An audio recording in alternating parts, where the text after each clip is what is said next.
दालचीनी।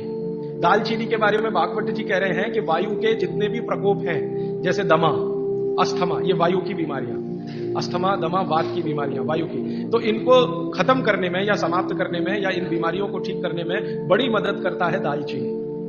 और दालचीनी के बारे में भागवत जी कहते हैं कि ये दमा, अस्थमा, इनको तो खत्म करेगा ही, वात के सब रोगों को खत्म करेगा, कफ के रोगों को भी खत्म करता है।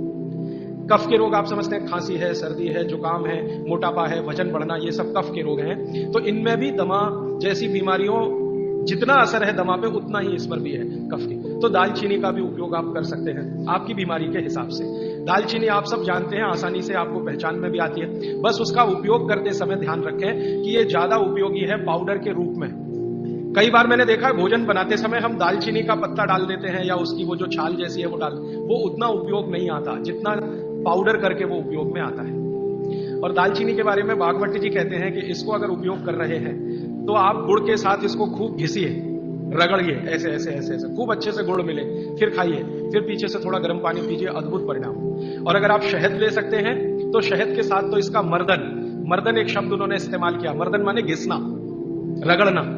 तो वो कहते हैं कि खूब रगड़ करके, मर्दन करके शहद में ऐसे ऐसे ऐसे ऐसे 5-7 मिनट, फिर चाटिए और थोड़ा हल्का गुनगुना पानी पीजिए, तो आपके शरीर के कम से कम तो 50 रोग ये अकेला दालचीनी खत्म कर देगा। कम से कम 50 कफ के रोग और वात के रोग।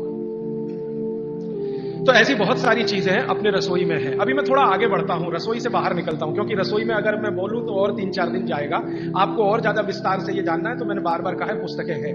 एक पुस्तक है जो रसोई घर पर ही केंद्रित है, जिसका नाम है स्वदेशी चिकित्सा, और एक दूसरी है सौंदर्य चिकित्सा, माने स्किन के जितने डिसीज हैं बाहर हैं, आप ले जाइए। भागवत जी के ही सारे सूत्र हैं। बस इतना ही हमने किया है कि भाषा थोड़ी सरल की है और उपयोग आप कर सकें आज के समय में, उस हिसाब से उस सूत्र को लिखा है। लेकिन जितने सूत्र हैं किताबों में वो सब परीक्षण करके लिखे गए। 6-7 साल हमने खूब परीक्षण किया है, परिणाम मिले हैं, तभी उनको लिखा है, ताकि किसी को फायदा तो हम दें, अच्छा है, नुकसान किसी का ना हो हमारे कहने और करने से।